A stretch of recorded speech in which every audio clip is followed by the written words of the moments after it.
नमस्कार, ABP news पर आप सभी का बहुत बहुत स्वागत है। आपके साथ मैं हूं चित्रा त्रिपाठी। एबीपी न्यूज के तमाम दर्शकों को नए साल के हार्दिक शुभकामनाएं। आप देखना शुरू कर चुके हैं जनहित। जनहित मतलब जनता के लिए, जनता का, जनता से जुड़ा हुआ टीवी शो। तो आइए शुरू करते हैं आज का जनहित। सबसे पहले आपको दिखाते हैं आज खबरों के मेन्यू में क्या क्या खास है। दिल्ली में अगले हफ्ते चुनाव की तारीखों का ऐलान हो सकता है। उस ऐलान से ठीक पहले अलग अलग मुद्दों पर सियासत गरमाई हुई है। आज साल का पहला दिन चिट्ठियों के नाम रहा। आप और बीजेपी दोनों ने एक दूसरे के खिलाफ लेटर वॉर छेड़ दिया है। सवालों की बौछार हुई। लेटर वॉर में किसका पलड़ा भारी दिखा, ये बताने वाले हैं। मोहन भागवत ने पिछले महीने मस्जिद में मंदिर की खोज को लेकर जो बयान दिया, वो बयान थमने का नाम नहीं ले रहा। संघ वर्सेस संत की लड़ाई अनंत की दिशा में बढ़ चुकी है। आज संघ प्रमुख के बयान के समर्थन में आरएसएस के हिंदी मुखपत्र में लेख छपा है। भागवत के बयान का समर्थन किया गया है। दिल्ली में नए साल के आखिरी दिन एक सुसाइड ने सनसनी मचा दी। पिछले महीने बेंगलुरु में हुए सुसाइड कांड की याद दिला दी है। पति पत्नी के बीच तलाक का केस चल रहा था और उसी केस के दौरान यह घटना हुई। झगड़े के कई ऑडियो वीडियो वायरल हो रहे हैं। सवाल यह खड़ा हो रहा है कि समाज को, परिवार को यह क्या हो गया है। नए साल का आगाज हो चुका है। आज से जो बच्चे जन्म ले रहे हैं उनको इंटरनेट की दुनिया में जेन बीटा के नाम से जाना जाएगा। जेन बीटा से पहले के बच्चे जेन अल्फा कहे जा रहे थे। आप किस जमाने में जन्मे हैं, आज जनहित में हम उस पर स्पेशल रिपोर्ट दिखाने वाले हैं। नए साल के मौके पर अमेरिका में आतंकी हमला हो गया। जश्न मनाने के लिए लोग जुटे हुए थे, तभी आतंकी ने पहले कार से कुचला और उसके बाद ताबड़तोड़ फायरिंग शुरू कर दी। सुरक्षा कर्मियों ने आतंकवादी को मार गिराया है। पूरी खबर रखेंगे थोड़ी देर में आपके सामने। तो चलिए शुरुआत करते हैं। नए साल के हो चुकी है शुरुआत और पहला चुनाव दिल्ली में है, जिसका ऐलान अगले हफ्ते किसी भी दिन हो जाएगा। चुनावी बिसात पिछले साल ही बिछा दी गई थी। बीजेपी अब नए साल पर केजरीवाल को शुभकामनाओं सहित संकल्प भेज रही है, तो केजरीवाल भी जवाबी खत नागपुर के पते पर लिख रहे हैं। आप और बीजेपी के इस लेटर वॉर को कांग्रेस प्रेम पत्र की संज्ञा दे रही है। यही है आज जनहित की कवर स्टोरी। तो ऐसे गिरगिट हैं जो रंग बदलने में माहिर हैं, और इस गिरगिट के बदलते रंग, कभी नीला पीला, कभी हरा, तो कभी भगवा के संग।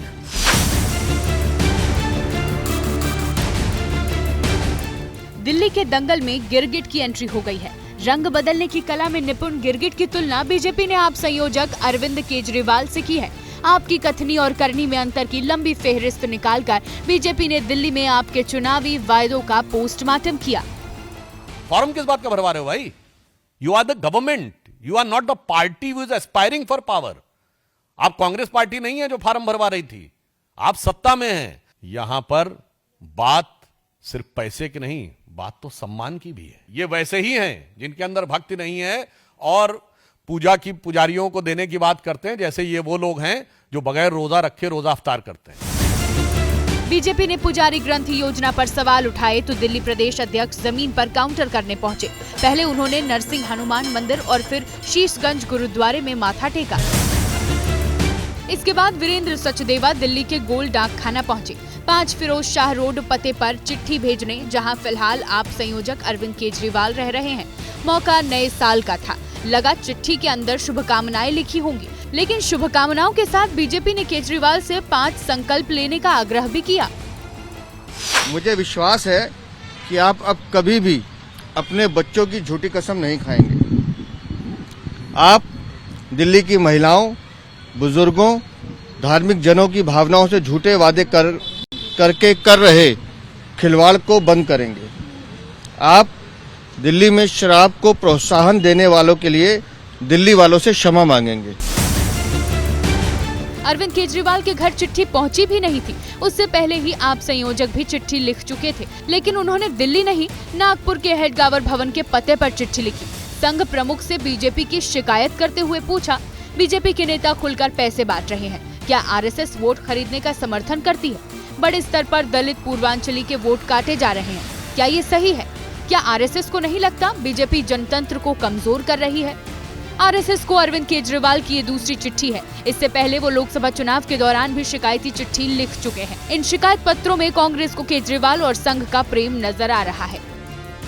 आदमी अपनों को ही चिट्ठी लिखता है चुनाव में, परायों को थोड़ी लिखता है। और आरएसएस को लिखने का आपका क्या मतलब है? आरएसएस क्या करती सबको पता है। आरएसएस बीजेपी एक ही संगठन है। असली में क्या है कि खुद जो आरएसएस की विचार के लोग होते हैं, खासकर जैसे केजरीवाल है, अंदर में तो टोटल संघी है।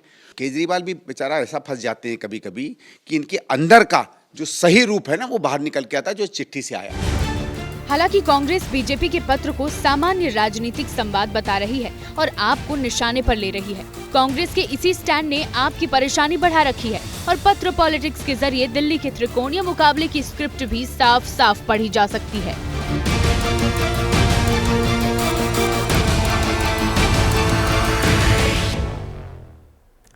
वैसे दिल्ली में पत्र पॉलिटिक्स की शुरुआत पिछले साल ही हो गई थी, जब उपराज्यपाल ने मुख्यमंत्री आतिशी को पत्र लिखा था।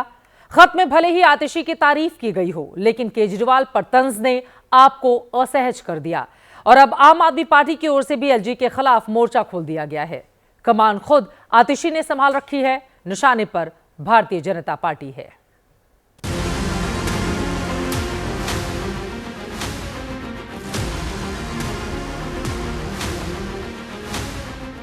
साल के आखिरी दिन दिल्ली में आप सरकार ने पुजारी ग्रंथी सम्मान योजना के पंजीकरण की शुरुआत की, तो आज नए साल पर आप कथित धार्मिक स्थलों को बचाने मैदान में आ गई। आपने दावा किया कि केंद्र सरकार और उपराज्यपाल के आदेश पर दिल्ली मंदिर और बौद्ध धर्म के धार्मिक स्थल तोड़े जा रहे हैं। भारतीय जनता पार्टी की केंद्र सरकार द्वारा अपॉइंटेड प्रिंसिपल सेक्रेटरी होम फैसला लेता है। कई मंदिर तोड़ने का फैसला 22 नवंबर को रिलीजियस कमेटी ने लिया है और उस फैसले को केंद्र सरकार के नुमाइंदे एलजी साहब के पास अप्रूवल के लिए भेजता है। इससे पहले कल आतिशी ने उपराज्यपाल को मंदिर और बौद्ध धार्मिक स्थल तोड़ने के संदर्भ में भी चिट्ठी लिखी थी, जिसमें दिलशाद गार्डन, पटेल नगर समेत कई इलाकों में मंदिर तोड़ने की कोशिश का दावा है। हालांकि बीजेपी पलटवार कर रही है कि धार्मिक मामलों की कमेटी दिल्ली सरकार के अधीन है। रिलीजियस कमेटी दिल्ली के गृह मंत्री के अंतर्गत अधीन काम करती है और माननीय उपराज्यपाल जी ने स्पष्ट रूप से कह दिया है कि किसी भी तरह का कोई भी आदेश उपराज्यपाल कार्यालय से नहीं दिया गया है। इस मुद्दे के जरिए आप चुनाव में धार्मिक कार्ड खेलती दिख रही है। दूसरा, एलजी का नाम जोड़कर उनके लेटर बम को भी फुस करने की फिराक में है। दरअसल 2 दिन पहले ही दिल्ली के उपराज्यपाल बीके सक्सेना ने दिल्ली की मुख्यमंत्री आतिशी को पत्र लिखकर उनके कामकाज की तारीफ की थी। साथ ही पूर्व मुख्यमंत्री अरविंद केजरीवाल पर तंज भी कसा था। एलजी ने आतिशी पर अरविंद केजरीवाल द्वारा अस्थायी सीएम की टिप्पणी को भी अपमानजनक बताया था। केजरीवाल ने आतिशी पर जो टिप्पणी की थी उसे कांग्रेस पहले ही मुद्दा बना चुकी है। आतिशी जी ने अपने आप को डमी पहले तो सीएम साबित किया, क्योंकि कुर्सी साथ में खाली छोड़ी, और उसके तुरंत बाद आज जिस तरीके से कैंपेन केजरीवाल जी लेके चल रहे हैं, वो सिर्फ और सिर्फ कुछ समय के लिए एक टेम्परेरी के रूप में ही वो आज काम कर रही हैं। बताया जा रहा है कि सुपर सीएम के इन्हीं आरोपों को काउंटर करने के लिए पुजारी ग्रंथी योजना के पंजीकरण की शुरुआत मंदिर में खुद केजरीवाल और गुरुद्वारे में आतिशी ने की। इससे पहले महिला सम्मान योजना के पंजीकरण की शुरुआत अरविंद केजरीवाल की विधानसभा और संजीवनी योजना की शुरुआत मनीष सिसोदिया के नए विधानसभा क्षेत्र से हुई थी। अब योजनाओं के पंजीकरण में केजरीवाल के साथ आतिशी भी नजर आने लगी है और एलजी से लेकर केंद्र सरकार के खिलाफ मोर्चा खोलने में भी आतिशी पहली कतार में है। दिल्ली की लड़ाई हर रोज नई नई दिशा लेते हुए दिखाई दे रही है। उधर संघ वर्सेस संत, सियासत अनंत। पिछले महीने आरएसएस प्रमुख ने पुणे में बयान दिया। संभल में सालों पुराने मंदिर मिलने को लेकर जब खबर गर्म थी, तब उनके इस बयान ने सियासी माहौल में तड़का डालने का काम किया। मोहन भागवत ने मस्जिद में मंदिर खोजने की नियत पर सवाल उठाए तो साधु संत भड़क उठे। पिछले हफ्ते संघ के अंग्रेजी मुखपत्र में मोहन भागवत से उलट लाइन छपी हुई थी, लेकिन आज हिंदी मुखपत्र का जो पन्ना सामने आया है उसमें मोहन भागवत की हां में हां मिलाया गया है। ये देश के अलग अलग धार्मिक शहरों की तस्वीरें हैं। नए साल के मौके पर देव दरबार में भक्तों की भीड़ लगी है। 4-5 साल पहले तक नए साल का जश्न मनाने के लिए लोग आस्था के शहरों का कम ही रुख करते थे, लेकिन ये ट्रेंड हाल के सालों में बदला है। मानो हिंदू पुनर्जागरण का नया अध्याय शुरू हुआ है। लेकिन इसी कालखंड में अब एक नया विवाद छिड़ा है। सनातन का पर्याय बन चुके आरएसएस के बयानों को लेकर सवाल खड़े हो रहे हैं। मामला संघ बनाम संत का हो चुका है। विवाद का नया पन्ना पढ़ने से पहले बता दें कि विवाद की शुरुआत होती है संभल में मंदिर मिलने से। 19 दिसंबर को इसमें संघ प्रमुख मोहन भागवत का बयान आता है। बयान पर साधु संत सवाल खड़े करते हैं। आरएसएस का अंग्रेजी मुखपत्र ऑर्गेनाइजर संघ प्रमुख के बयान से उलट लेख लिखता है। अब आरएसएस के हिंदी मुखपत्र 5 जन्य में जो लेख छपा है वो आरएसएस प्रमुख के बयान को ही आगे बढ़ाता है। पहले 19 दिसंबर को मोहन भागवत ने पुणे में जो कहा था उसे देख लीजिए। त्यामुळे राम मंदिर झालं पाहिजे, ते होत आहे. हिंदूंची श्रद्धास्थान हिंदूंना वाटतं, परंतु असं केलं म्हणजे हिंदूमध्ये नेता होता येतं म्हणून, किंवा अतिरेकी रोज एक नवीन प्रकरण काढणे हे कसं चालेल, हे नाही चालणार. 19 तारीख को मोहन भागवत का ये बयान आया तो साधु संतों ने मोर्चा खोल दिया। जगत गुरु रामभद्राचार्य से लेकर शंकराचार्य तक ने भागवत पर सवाल उठाए। उनका बयान अदूरदर्शी है। वो हमारे शासक नहीं है, संघ हमारा शासक नहीं, हम उसके शासक हो सकते हैं। हम हर मस्जिद में कहाँ देख रहे हैं? जिस मस्जिद में हमको ये प्रमाण मिल रहे हैं कि ये मंदिर को तोड़ करके बनाई गई है, उस मस्जिद के बारे में हम अपनी बात उठा रहे हैं, प्रमाण के साथ उठा रहे हैं। जब तक काशी और मथुरा हमें नहीं मिल जाएगी तब तक यहाँ जो आग लग रही है ना, आग, उस पे तसल्ली नहीं बैठेगी। संघ से भी निवेदन है कि संघ भी इसमें हम लोगों को एक मार्गदर्शन दे। अब आरएसएस के हिंदी मुखपत्र 5 जन्य में लिखा गया है कि ऐतिहासिकता और आध्यात्मिकता से शून्य, राजनीतिक स्वार्थ से लबरेज कुछ ऐसे तत्व हैं जिन्होंने हर गली मोहल्ले में हिंदू मंदिरों के उद्धार का मुखौटा चढ़ाकर अपनी राजनीति को चमकाना, समुदायों को भड़काना और स्वयं को सर्वोच्च हिंदू चिंतक के रूप में प्रस्तुत करना आरंभ कर दिया है। मंदिरों की खोज को सनसनीखेज बनाकर प्रस्तुत करना संभवतः मीडिया के लिए भी एक ट्रेंड और इस प्रकार का मसाला बन गया है जिससे 24 घंटे चलने वाले चैनल और खबर बाजार का पेट भरता रहता है। लेकिन सवाल है कि इस तरह की खबरों और हर दिन उठने वाले विषयों से समाज में क्या संदेश जा रहा है? एक समाज के तौर पर क्या हम ऐसे विषयों को उठाने और उसके परिणामों के लिए तैयार हैं? साफ तौर पर लेख उन लोगों के खिलाफ लिखा गया है जो इन दिनों मंदिर खोजो मुहिम में लगे हैं। ये अलग अलग शहरों की तस्वीरें हैं जहां सालों से बंद पड़े मंदिरों की पिछले महीने तलाश हुई, पूजा पाठ शुरू हुई। विपक्ष कह रहा है कि सरकारें आरएसएस की अब सुन नहीं रही। आरएसएस ने अपनी देश में खुद उस सरकार जिसको उसने बनाने में पूरी ताकत शक्ति लगाई, आज भारतीय जनता पार्टी आरएसएस के कंट्रोल में नहीं है, ऐसा प्रतीत होता है। क्योंकि डॉक्टर मोहन भागवत जी की बात अलग है और सरकार के जो एक्शंस हैं वो एक्शंस अलग है। लेकिन इसी बहाने यूपी के मुस्लिम स्कॉलर और धर्मगुरुओं को आरएसएस पसंद आने लगा है। मोहन भागवत साहब का ये बयान काबिल तारीफ है और इस एतबार से मैं समझता हूँ कि वो देश के भी हित में है, हिंदू धर्म के भी हित में है और हिंदुस्तानी सोसाइटी के लिए भी है और मुल्क को तरक्की की तरफ ले जाने वाला, और जो मुल्क पीछे की तरफ जा रहा था और जो बर्बाद होने का खतरा था उससे बचाने वाला है। साफ है 5 जन्य के इस लेख के बाद साधु बनाम संत का विवाद और बढ़ेगा। क्या रुख लेगा, क्या रूप लेगा, ये वक्त बताएगा। संभल पर संघ वर्सेस संत का संग्राम चल रहा है तो दूसरा विवाद उस पुलिस चौकी को लेकर भी खड़ा हो गया है जो संभल की जामा मस्जिद के सामने बन रहा है। एमआईएम प्रमुख ओवैसी कह रहे हैं कि जमीन वक्फ की है, बावजूद उसके उस पर चौकी का निर्माण किया जा रहा है। ओवैसी ने पुलिस चौकी के निर्माण को भी मथुरा, काशी और अयोध्या से जोड़ दिया है।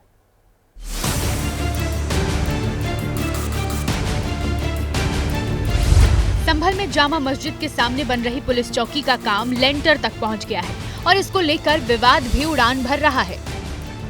एमआईएम प्रमुख असदुद्दीन ओवैसी ने पहले सोशल मीडिया पर पोस्ट करके चौकी की जमीन के वक्फ का होने का दावा किया और फिर रात होते होते बयानों की बमबाजी तेज कर दी। अब वहाँ पे कलेक्टर साहब बोल रहे कि नहीं हमारे को कोई कागज दिखाई नहीं, जो आपको बीजेपी योगी बोल रही है वही आप देख रहे हैं। सुन्नी वक्फ बोर्ड के मुरादाबाद में 39A में जमीन रजिस्टर्ड है। ओवैसी का दावा है कि जमीन वक्फ की है, जबकि एबीपी न्यूज के कैमरे पर मंगलवार को ही संभल के डीएम ने ओवैसी के दावे को खारिज कर दिया था। सत्यव्रत चौकी के विषय में जिन लोगों ने हमारे साथ पैरवी की है वो कोई प्रभावी पक्षकार और विधिक पक्षकार नहीं है। दूसरा, जो भी डॉक्यूमेंट दिए गए हैं वो कहीं से भी रजिस्टर्ड भी नहीं है और सत्यापित भी नहीं है। लोगों की हिफाजत और सुरक्षा के लिए पुलिस चौकी का निर्माण हो रहा है, तो फिर सवाल ये कि ओवैसी को अखड़ क्यों रहा है? क्या बिहार में तेजस्वी यादव कांग्रेस को किनारा करके चुनाव लड़ने की तैयारी कर रहे हैं? ये सवाल वैसे तो कई दिनों से बिहार के राजनीतिक गलियारों में तैर रहा है, लेकिन 2 दिनों में जो बातें हुई है उसने इस सवाल को और गहरा दिया है।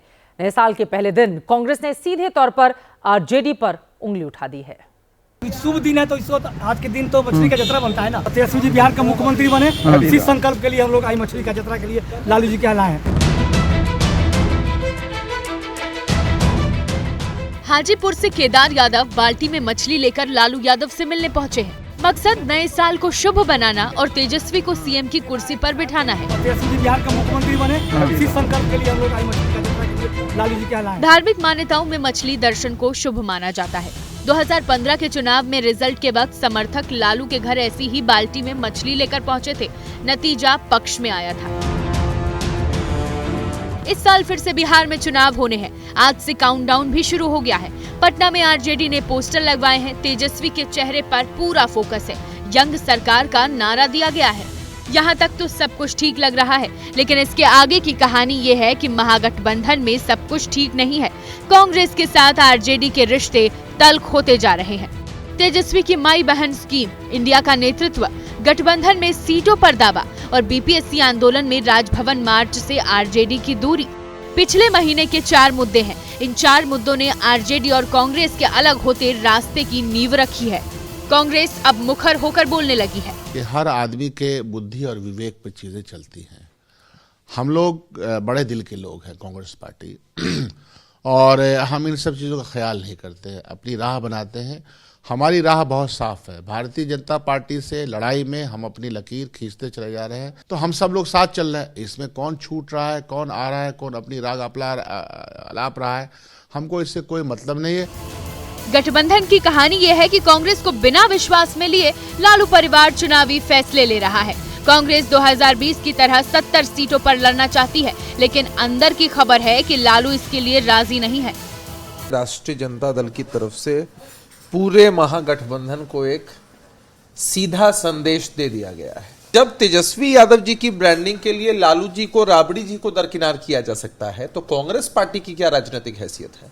समय समय पर साबित किया है कि महागठबंधन में राष्ट्रीय जनता दल का दबदबा है। सीटों का बंटवारा ऐसा मसला है जो आरजेडी और कांग्रेस के बीच की बनती खाई को बढ़ाएगा। देखना यह है कि कांग्रेस खुद किनारा करती है या फिर लालू यादव कांग्रेस से दूरी बनाते हैं। फिलहाल गठबंधन में गांठें तो दिखने लगी हैं। कांग्रेस और आरजेडी की इस लड़ाई की जड़ में है विधानसभा चुनाव में सीटों का बंटवारा। कांग्रेस ने अभी से दबाव बनाना शुरू कर दिया है, ये कहते हुए कि लोकसभा चुनाव में कांग्रेस का स्ट्राइक रेट आरजेडी से बेहतर रहा था। लोकसभा में कांग्रेस बिहार में 9 पर लड़कर 3 सीटें जीती। आरजेडी 22 पर लड़ी और 4 सीटों पर उसको जीत मिली। कांग्रेस के नेता पिछले कई दिनों से सार्वजनिक बयान दे रहे हैं। पिछले महीने लालू यादव ने भी इंडिया गठबंधन का नेतृत्व कांग्रेस से छीनकर ममता बनर्जी को देने की वकालत की थी। असल में लालू यादव नहीं चाहते कि कांग्रेस उतनी सीटों पर लड़े जितनी सीटों पर वो 2020 में लड़ी थी। तब आरजेडी 144 पर लड़ी, 75 सीटें जीती। कांग्रेस 70 सीटों पर लड़कर महज 19 सीटें ही जीत पाई थी। महागठबंधन में कांग्रेस से बेहतर स्ट्राइक रेट लेफ्ट पार्टी का था। तब कांग्रेस अगर लेफ्ट के स्ट्राइक रेट के साथ जीत जाती तो महागठबंधन की सरकार बिहार में बन सकती थी। आरजेडी के रणनीतिकार मानते हैं कि कांग्रेस की वजह से ही महागठबंधन की सरकार 2020 में नहीं बन पाई थी, क्योंकि उसने अच्छा परफॉर्म नहीं किया था। अब इस बार की क्या रहेगी स्थिति, यह देखना महत्वपूर्ण रहेगा। उधर पटना में बीपीएससी के छात्रों ने जो अल्टीमेटम दिया था उसकी मियाद आज रात खत्म हो रही है।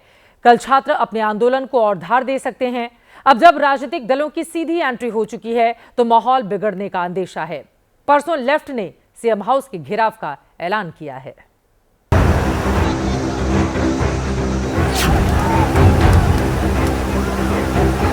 रविवार की रात पटना में बीपीएससी अभ्यर्थियों पर लाठी और पानी की बौछार हुई। पटना से लेकर दिल्ली तक बवाल मचा।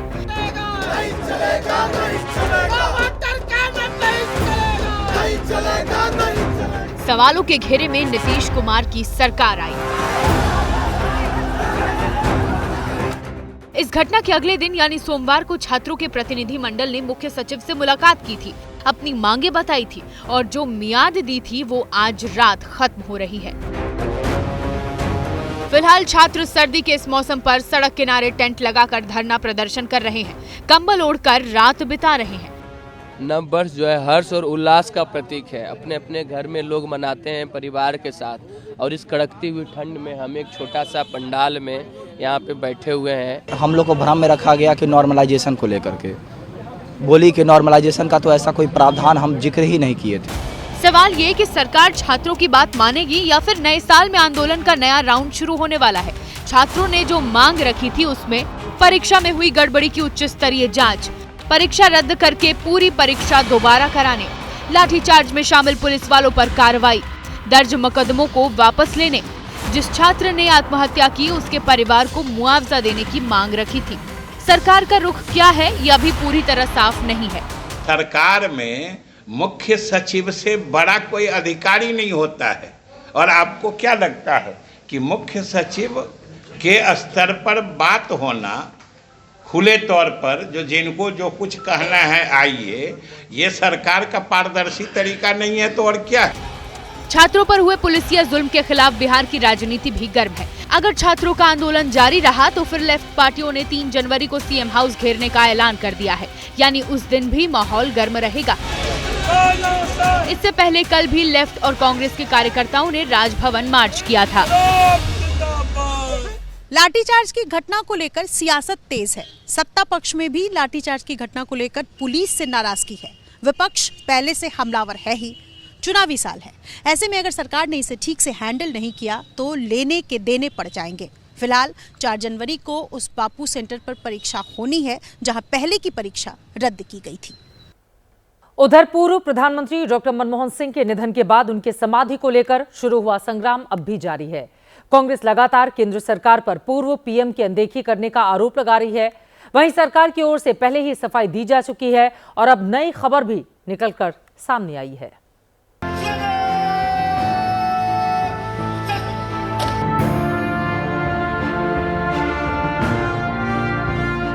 पूर्व प्रधानमंत्री मनमोहन सिंह के अंतिम संस्कार के मौके पर केंद्र सरकार और कांग्रेस नेता अगल बगल बैठे नजर जरूर आए,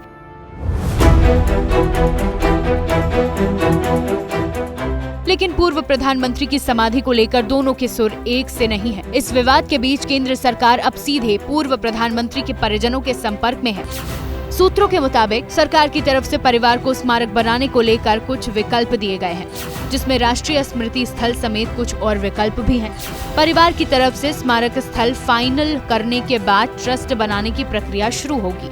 दरअसल कांग्रेस शांतिवन में पूर्व प्रधानमंत्री मनमोहन सिंह के अंतिम संस्कार की मांग कर रही थी, लेकिन सरकार के फैसले के बाद उनका अंतिम संस्कार निगमबोध घाट पर किया गया। अस्थियां यमुना में विसर्जित हो चुकी हैं, लेकिन सियासत अब भी जारी है। सरकार ने कहा कि इसका एक ट्रस्ट बनेगा, उसके बाद आप आवेदन देंगे। सरकार ने मना कब किया? ये तो हर चीज में कंट्रोवर्सी पैदा करना चाहते हैं कांग्रेस पार्टी। ये दुर्भाग्यपूर्ण है, ये ठीक नहीं है। अटल बिहारी वाजपेयी का जो स्मारक बनाया है, शंकर दयाल शर्मा और लोगों का जगह इन्होंने हड़प करके बनाया है उसको, और उसके बाद ये नहीं चाहते थे कि गैर बीजेपी के प्रधानमंत्री राष्ट्रपति का कोई स्मारक बने। दिल्ली में स्मारक पर दंगल जारी, लेकिन हिमाचल में सुक्खू सरकार ने पूर्व प्रधानमंत्री के नाम पर पहला फीता काट दिया। अब हिमाचल प्रदेश लोक प्रशासन संस्थान डॉक्टर मनमोहन सिंह के नाम से जाना जाएगा। पूर्व पीएम पर सियासी संग्राम के बीच पाकिस्तान में शोक का माहौल है। डॉक्टर मनमोहन सिंह की जन्मभूमि पाकिस्तान स्थित चकवाल गाँव में भी लोगों की आंखें नम है। तो मेरे लिए जो वैसे फख्र बात है वो ये है कि मनमोहन सिंह साहब थे, वो मेरे वालिद साहब के क्लास फेलोज भी थे। ਜਦੋਂ ਵਜ਼ੀਰ ਆਜ਼ਮ ਬਣੇ ਸਨ ਉਦੋਂ ਜਿੰਨੀ ਖੁਸ਼ੀ ਹੋਈ ਸੀ ਇਸ ਪੂਰੇ ਪਿੰਡ ਨੂੰ, जिस तरह खुशियां मनाइयां इस पिंड ने, सारे लोग गमज़दा सन।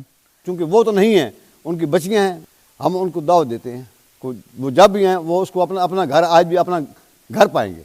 हम सब उनके मुंतज़िर हैं। डॉक्टर मनमोहन सिंह ने बतौर प्रधानमंत्री अपने आखिरी संदेश में देश को शुक्रिया करते हुए कहा था कि मैं हमेशा इस देश का कर्जदार रहूंगा, जिसने विभाजन के दंश झेलने वाले एक बच्चे को देश के सर्वोच्च पद पर आसीन किया।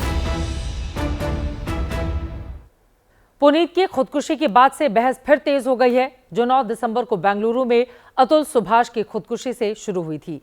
क्या समाज में महिलाओं का टॉर्चर ही मुद्दा है, पुरुषों का टॉर्चर नहीं? क्या शादीशुदा जिंदगी में असहिष्णुता के लिए सिर्फ पुरुष ही जिम्मेदार हैं? मनिका पाहवा हो या फिर निकिता सिंघानिया नहीं, कई सवाल हैं।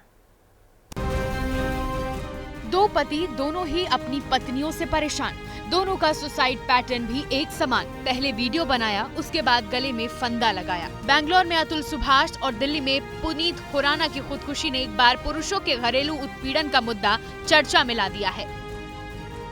दोनों मामले में कॉमन आरोप है कि इन्हें इनकी पत्नी ने इस हद तक टॉर्चर किया कि खुदकुशी की हद तक चले गए। पतियों की खुदकुशी के ये दो ही मामले नहीं हैं। 17 दिसंबर को मुंबई में 33 साल के चार्टर्ड अकाउंटेंट संदीप पासवान ने फेसबुक लाइव के बाद खुदकुशी कर ली। मंगेतर और उसके मां बाप को जिम्मेदार बताया। 8 नवंबर को मेरठ में सुभारती यूनिवर्सिटी के असिस्टेंट प्रोफेसर दीपांशु शर्मा ने फंदा लगा लिया। सुसाइड नोट में लिखा, पत्नी की मुकदमेबाजियों से अब थक चुके हैं। 21 दिसंबर को एमपी के खंडवा में 37 साल के व्यक्ति ने जहर पीकर जान दे दी। उसके पहले 4 मिनट का वीडियो बनाया, पत्नी और ससुराल को जिम्मेदार बताया। सुसाइड के इन सारे मामलों में सबकी इनसाइड स्टोरी एक ही थी कि पत्नी के टॉर्चर से तनाव में है, कोर्ट के चक्कर लगाकर थक चुके हैं, पैसे दे देकर हार चुके हैं, पास में देने को अब कुछ भी नहीं बचा। अतुल सुभाष ने 24 पेज के सुसाइड नोट में भी लिखा था कि खुद के दिए पैसों से खुद पर मुकदमा, इसलिए वो खुद को खत्म करके पैसों की सप्लाई चेन तोड़ रहा है। उत्पीड़न के नाम पर उगाही की ऐसी मुकदमेबाजी पर ही 12 दिसंबर को सुप्रीम कोर्ट के 2 जजों की बेंच ने एक बड़ी टिप्पणी की थी। सुप्रीम कोर्ट ने कहा था, हिंदुओं में विवाह पवित्र संस्कार होता है, ये परिवार की नींव होता है, इसे कारोबार के तौर पर नहीं देखा जाए। गुजारा भत्ता कानून महिलाओं के कल्याण के लिए है, इसका उद्देश्य पति से जबरन वसूली करना नहीं है। गुजारे भत्ते का कानून पति को धमकाने, सजा दिलाने और उस पर हावी होने का साधन नहीं होना चाहिए। पति पत्नी में अनबन के कई सामाजिक कारण हैं। मोटे तौर पर मामला बातों और आदतों से बिगड़ता है, फिर केस खींचने के लिए पैसा और प्रॉपर्टी भी जुड़ जाती है। सुप्रीम कोर्ट ने 2010 में ही दहेज प्रताड़ना कानून का दुरुपयोग रोकने की सिफारिश कर दी थी। बीते दिनों फिर कहा कि 498A शादी की बुनियाद हिला रही है। एनसीआरबी की रिपोर्ट के मुताबिक 2022 तक देश की अदालतों में दहेज की कुल 60,577 मामले थे, जबकि पति और ससुराल की क्रूरता के मामले इससे 14 गुना यानी कुल 8,52,598 मामले अदालतों में दर्ज हैं। साल 2022 में पति और ससुराल की क्रूरता के 1,40,019 केस दर्ज हुए। इनमें से 7,076 केस झूठे निकले। सुप्रीम कोर्ट ने कहा कि दहेज के हर मामले में पति या ससुराल की तरफ से महिला पर क्रूरता हुई हो, ये जरूरी नहीं है। अदालतें सुनिश्चित करें कि इन मुकदमों में पति या उसका परिवार बेवजह न फंसाया जाए। वहीं आज नए साल की पहली सुबह लखनऊ में एक बेहद ही घिनौना हत्याकांड हुआ। एक बेटे ने अपने पिता के साथ मिलकर अपनी मां और 4 छोटी छोटी बहनों की हत्या कर दी। हत्या के बाद से पिता फरार है और बेटे की जो कहानी है, जो पुलिस के सामने लगातार वो सुना रहा है, वो उसके गले नहीं उतर रही। आज बस्ती वालों की वजह से उनसे थक हार कर आज मजबूरी में हमने सबने पूरी फैमिली ने एक कदम उठाया है। आज अपने हाथ से अपनी बहनों को और अपने आप को मारा है मैंने। लखनऊ के इस साइको किलर की कहानियां समझने में पुलिस को बहुत वक्त लगेगा। सिर्फ 24 साल का है अरशद और देखिए कैसे अपनी मां और 4 छोटी बहनों की बेरहमी से हत्या के बाद कहानियां बना रहा है। हत्याकांड को मजबूरी बता रहा है। मजबूरन आज हमें इस वक्त 1-2 बजे का टाइम हो रहा है तकरीबन, मजबूरी में अपनी बहनों को मैं जगला दबा के हाथ के नस काट के मारना पड़ा। खौफनाक ये है कि पूरे खानदान को मिटाने में इसके पिता ने भी इसका साथ दिया, जो कत्ल के बाद फरार हो गए। दहला देने वाली ये वारदात लखनऊ के शरणजीत होटल में हुई। आगरा का रहने वाला अरशद पूरे परिवार के साथ यहाँ रुका था। माँ आसमा बी के साथ 4 बहनें भी थी। अरशद ने कत्ल का वीडियो बनाया, बाद में एक वीडियो बनाकर कत्ल की वजह भी बताई। सूत्रों से ये खबर आ रही है कि 31 का जश्न मनाने के लिए कुछ मादक पदार्थों का सेवन भी किया गया है। तो जो तफ्तीश है वो आगे बढ़ रही है कि आखिर ये पूरा मामला क्या है। लेकिन अरशद खुद में उलझा हुआ दिख रहा है। एक तरफ वो अपने पड़ोसियों को अपने खिलाफ बता रहा है, फिर एक कहानी ये भी सुना रहा है कि कुछ लोग उसकी बहनों का सौदा कर देना चाहते थे। अपने हाथ से मैंने मारा इन्हें, अपने बाप के साथ मिलकर। क्या करूं? हैं? इनको बिकता हुआ देखूं हैदराबाद में। पुलिस के मुताबिक आगरा से पूरा परिवार पहले अजमेर गया था, फिर 30 दिसंबर को लखनऊ आया। 31 की रात बाप बेटे ने होटल के कमरे में शराब पी थी। उसी के बाद पांचों हत्याएं की। कुछ के